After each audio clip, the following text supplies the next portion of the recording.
okay, that's broken. How do we fix that? I mean, I know I took the traditional path and Yeah. I took crazy loans and The thing that we say is we do convenient, affordable, practical training for working professionals. What that means is if I you like all want to be those a, things. yeah.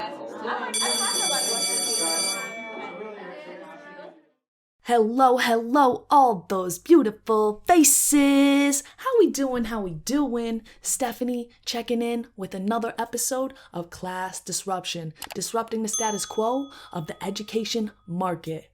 And today is no exception. In fact, we're here to bust a major status quo.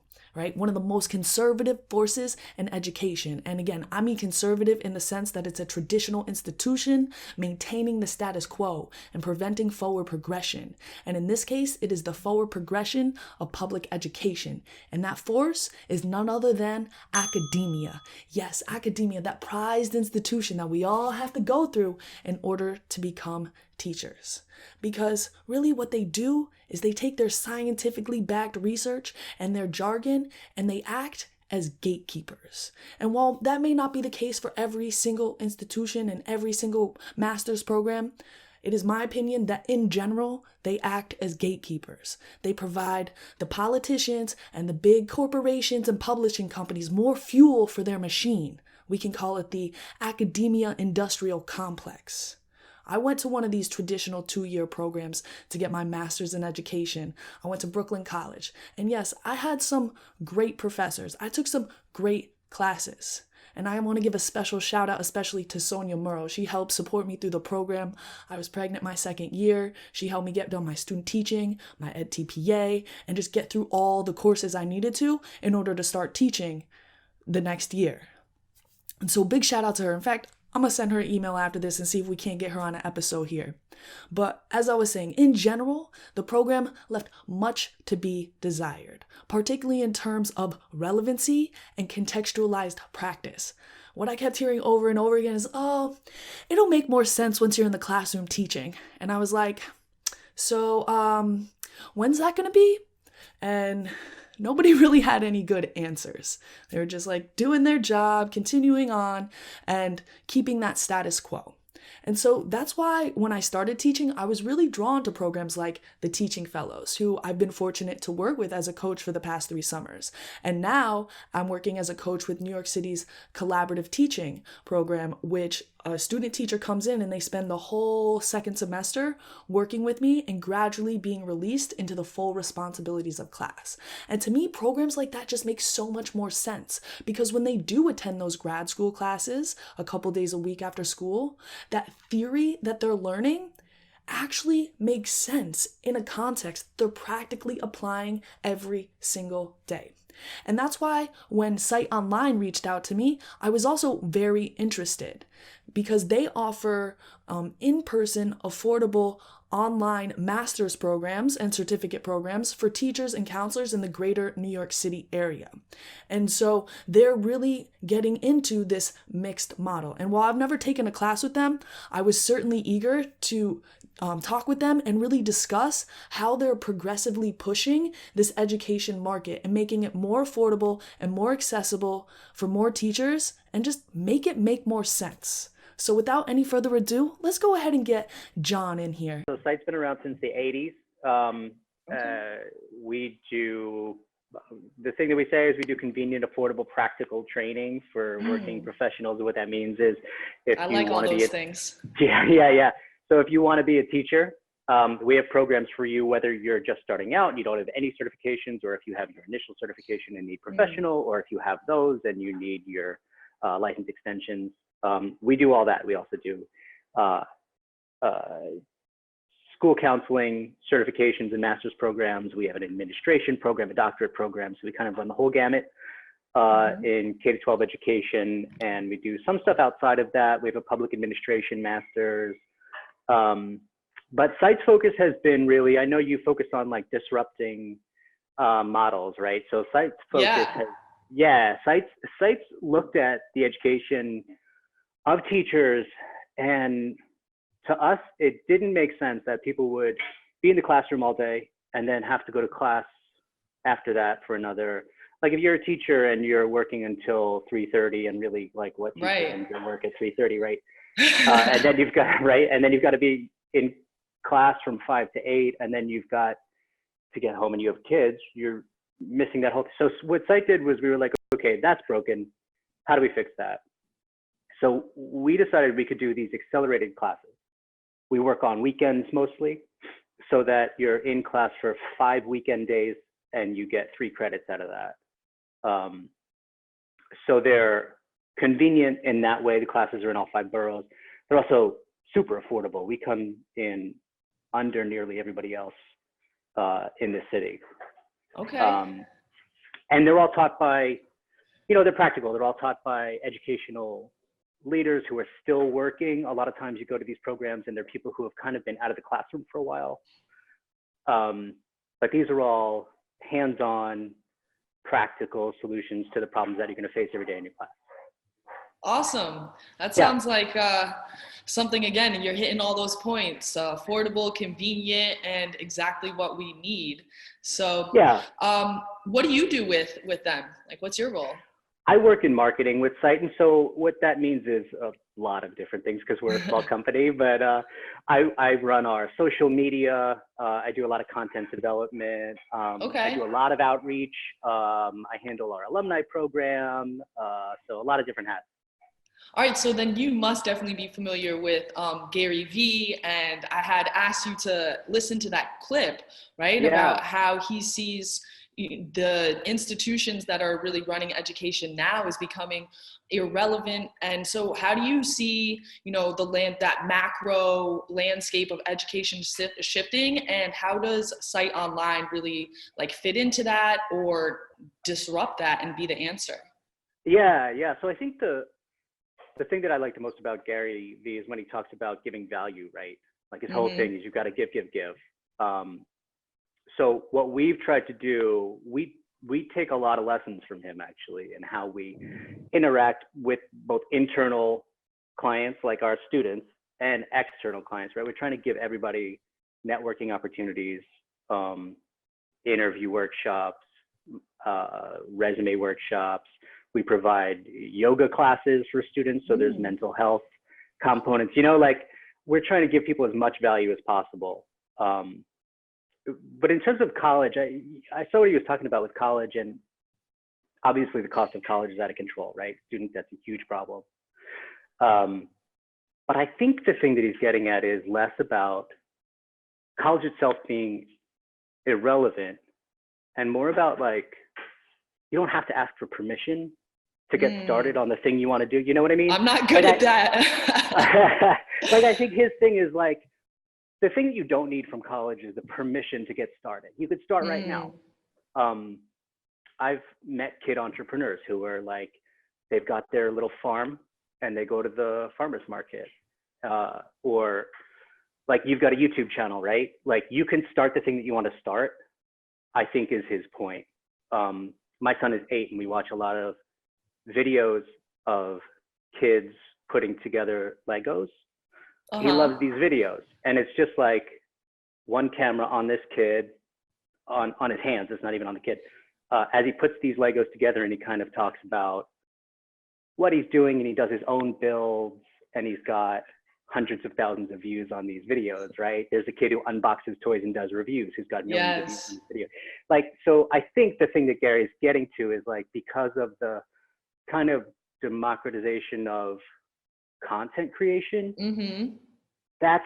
you can get started on what you need to get started on without college. But I think also like to push back a little bit on like college itself becoming irrelevant, especially in New York City, right? Or places that have a lot of immigrant families. College has always been a way to kind of climb the ladder a bit. And I think that still exists.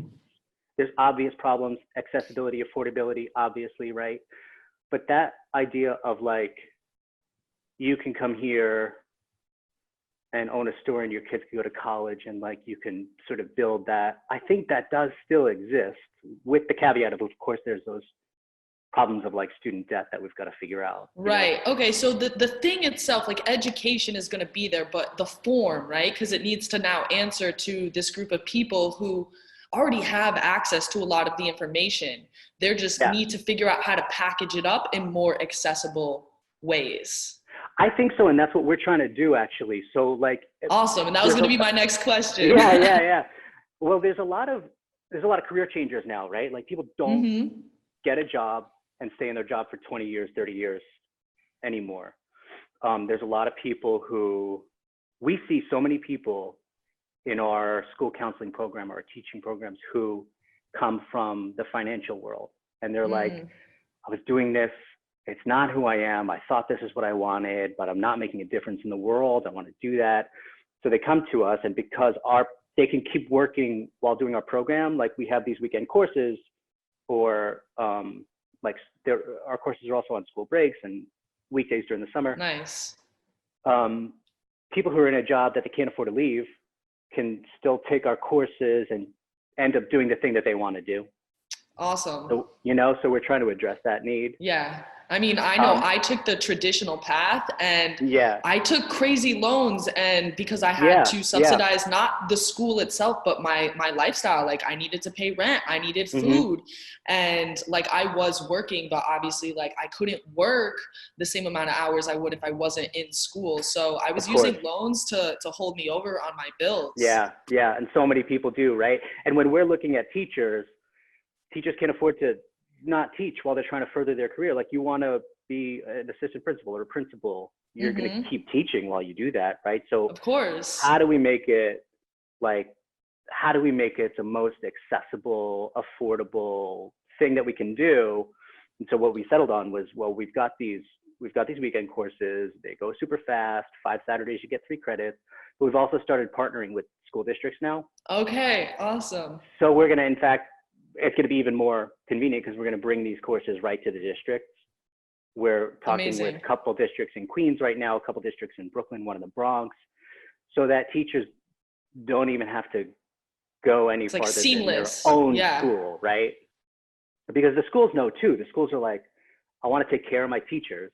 How do I do that? Especially, there's a new thing where there's all these new things all the time, right? With license requirements, and teachers are always spinning around. How can we get a little bit more money for this certification? I just got my certification. But now, like, if you're in childhood, if you're in K-6 education, you have a common branch license, it's going to be very hard for you to get or keep a job now without a special ed extension or a TESOL certification extension or something like that. So we started offering those, and those are the popular things that the districts want because they want to take care of their people. Right. Awesome. Yeah, I know at my school right now, we just started, like, we did teaching fellows in the summer, but now we brought in the collaborative coaching, which it's similar to teaching fellows, but it's run more directly through the DOE. And so we're kind of like developing this learning community at our school. And so I could even see that working on the next level up, not just us training, pre-service teachers, but us taking our really like cream of the crop teachers and then like really churning them out to become, administrators that we can, enlighten the other schools in the borough and across the city and just keep adding value to the system that's really like blessed us with such a great school to be at. So. Yeah, and that's the thing when we're trying to partner, going back to adding value, right? How do you give value? And if you think about schools and districts, those teachers who you really like, the teachers who you want to groom, those should be your internal customers. You should have a little bit of that mentality where those are the people you want to groom into leadership. You want to promote positions. From within. You do, because that, you get a sense of cohesion, you get a sense of sort of institutional knowledge, right? A district runs a certain way. And so the people who fit that mold should be the people who you're sort of grooming to be the next generation of leaders in that district, right? So we're partnering with districts on getting school building leader certifications and school district leader certifications so that they can actually do that. Awesome. And so, so you've got that coming up pretty like immediately on the horizon. Is there anything else within the next 6 months or year or, what's on the horizon for you guys? Yeah, we're concentrating on those district partnerships right now. We have a lot of we have a lot of ideas all the time, but I can totally relate. Yeah. We're working with TESOL certification right now. So okay, that's the big push. We have a new program. We'll have a TESOL master's degree coming out soon. Nice. Yeah, any teacher who wants to go to CITEcourses.com can sign up online for the in-person courses in either like bilingual Spanish or TESOL or special ed and get that license extension. Mm-hmm. So we're concentrating on getting those going right now. We have all these ideas about like undergrad, nursing, all these non-K-12 things Awesome. that we really want to work with. Can take like what you're already working and learn how to scale them and really, again, address all of these little spaces that are starting to develop in, this system that isn't meeting the needs of our students, and our, teachers are also students. So exactly. Like, how do we take this model and use it to fit exactly what you said? How do we look for the needs and find the needs and address those? Awesome. And so if you were just saying, if people need more information, they can go to your guys' website. And I know we connected over Instagram. So if you just want to like shout out, like, where can people find more information and connect with you guys? Yeah, we're on Instagram, Twitter, and Facebook at CITEonline. Okay. CITE online, all one word. And then our website is CITEonline.com. And you can get to all the other things from there. That's kind of our like hub website, and you can get information on all the different programs. Yeah. And of course, I'm going to link those in the description for everybody. And is there anything else that you want to leave the people with? Message of encouragement, I was a middle school teacher for 3 years, so I have a good understanding of what it takes to get through, and I really admire, teachers who are doing it and getting their degrees on the side and trying to balance that with, having a life. And so I just keep doing it. You're doing great. Got to stay foolish. That's what it's all about, for sure. Yeah, all right. For sure. Well, thank you so much for checking in, letting us know what you guys are doing over there. And I'm definitely going to be keeping, my eyes out as I'm progressing in my career and considering further options. So I love what you guys are doing over there. And, we should definitely check in again, like once you guys get more of your programs up and running, and see what else the future holds for us. Yeah, let's do it. Okay, great. Thank you. All right, so a lot of things going on there. And as I was listening to that interview play back, what really stuck out to me again was that interplay between academia, the corporations and publishing companies, and the politicians, and how they're all really working in concert to raise those barriers, those walls of entry into the teaching profession without actually providing more value to ensure that teachers are prepared. And so even though I've never taken a course with CITEonline, I'm very interested in what they're doing and how they're making teachers' ability to progress more accessible within their careers so that they can provide more value to their students without having to be hampered down and limited by those traditional conservative institutions. And so as I consider what I'm going to do to complete my plus 30, I already have 12, so I'm looking to get another 18. CITEonline is definitely at the top of my list, and hopefully I can work something out with them and I can continue to report back with you on how their programs are and the value that they actually do provide and how they are breaking down that status quo of the system. So I definitely encourage you to check them out and see what their course is all about, and let me know what you think. And let me know if you've ever taken a CITEonline course. How was it? What value did you get from it?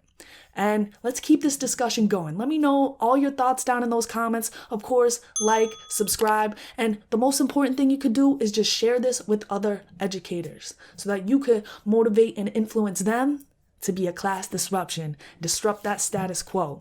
So in the meantime, keep fighting that good fight and keep the hope alive. That's a little hat tip to Sonia Murrow. All right, so we're going to see if we can get her on this podcast. And in the meantime, stay foolish, y'all.